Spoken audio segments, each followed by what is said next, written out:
limfatik adalah suatu sistem sirkulasi sekunder yang berfungsi mengalirkan limfa atau getah bening di dalam tubuh. Limfa atau getah bening adalah cairan jernih kekuningan-kuningan yang berisi sel-sel darah putih, keping darah, dan fibrinogen.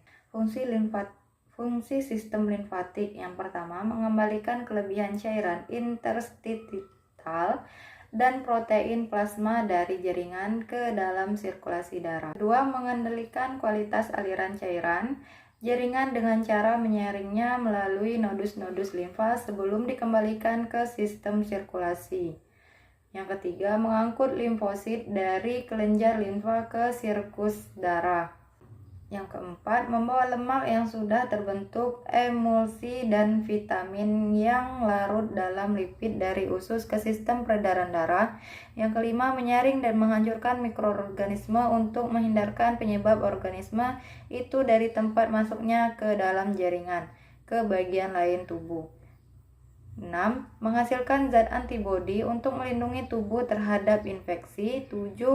Mengeluarkan zat-zat toksin dan debris sel atau sel rusak dari jari organ setelah terjadi infeksi atau kerusakan jaringan.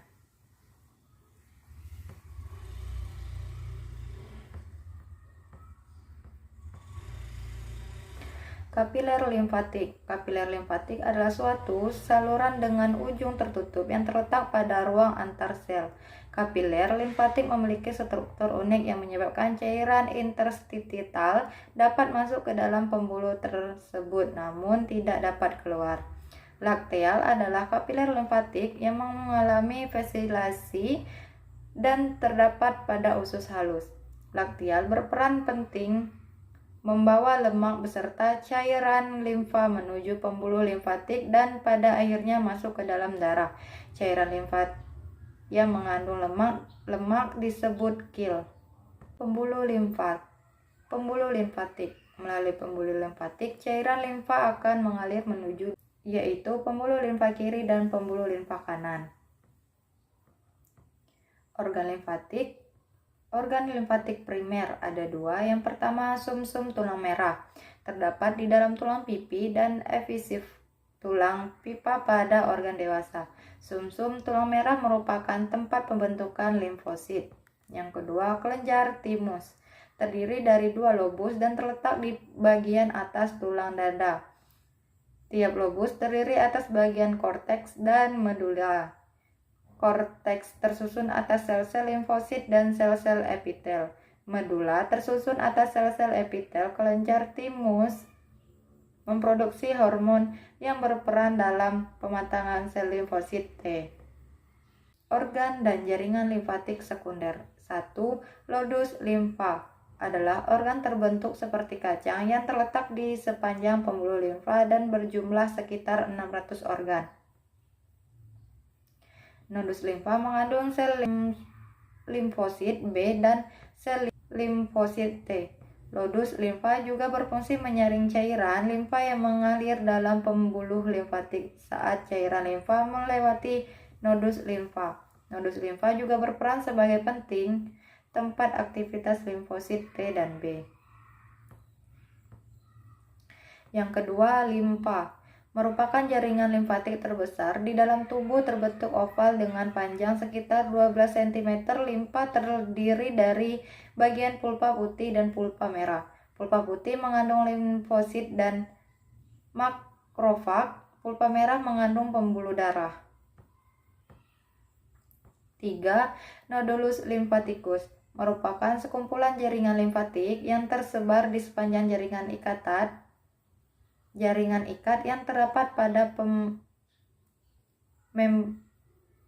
pada membran mukus yang membatasi dinding saluran pencernaan, saluran produksi, saluran urin, dan saluran respirasi. Tonsil. Tonsil adalah bentuk nodulus limfaticus yang terdapat di dinding kiri dan kanan tenggorokan atau pada rongga hidung di belakang anak tekak. Fungsi tonsil adalah sebagai pertahanan terhadap kuman-kuman, penyakit yang masuk melalui hidung serta pencegah infeksi terlebih Lanjut. 4. Folekol limfatik adalah jaringan folekol yang tersusun oleh limfosit B, sel dendrit, folikul, makrofag, dan sedikit limfosit T. Folekol limfatik berfungsi menampung limfosit B imun onkopoten yang bergantung aktivitas antigen. Folekol limfatik dapat ditemukan di permukaan dinding usus halus, tepatnya di lapisan lamina propria. Bagian tersebut dinamakan Peyerpatz.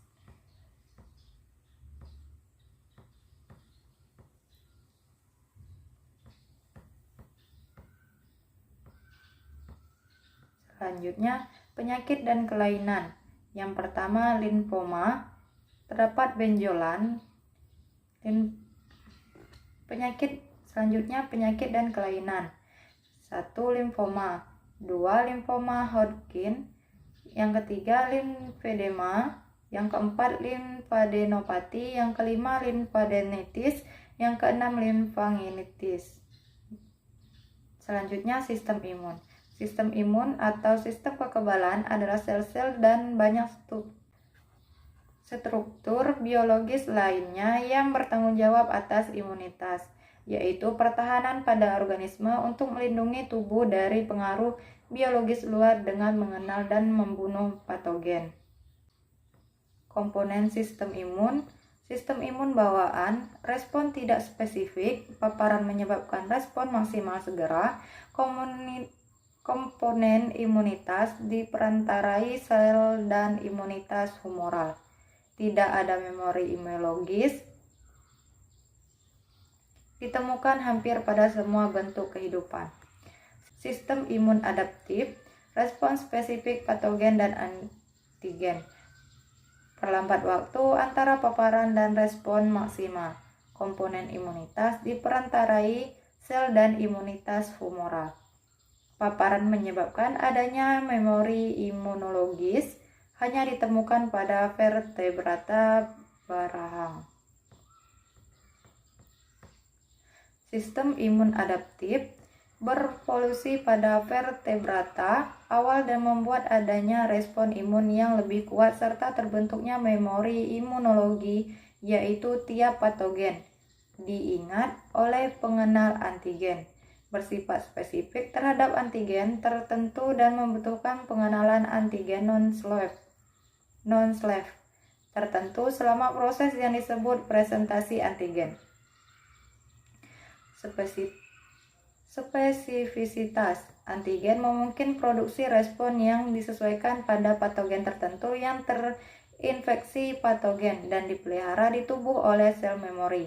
Sel-sel memori ini akan segera memusnahkan dengan cepat patogen-patogen yang menginfeksi sel kembali di kemudian hari. Sistem imun bawaan. Respon bawaan biasanya dijalankan ketika mikrob teridentifikasi oleh reseptor pengenalan pola. Sistem ini tidak memberikan perlindungan yang bertahan lama terhadap serangan patogen sehingga diperlukan sistem imun lain, yaitu sistem imun adaptif. Sistem imun bawaan merupakan sistem dominan pertahanan tubuh pada kebanyakan organisme.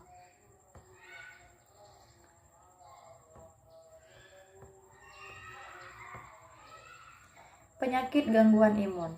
AIDS, penyakit yang disebabkan oleh HIV, human immunodeficiency virus, menimbulkan penurunan imunitas pada seseorang yang sebelumnya memiliki imunitas normal.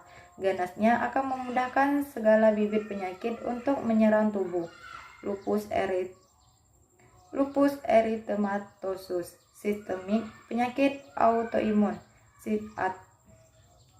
atau sistem imun yang menyerang selnya sendiri.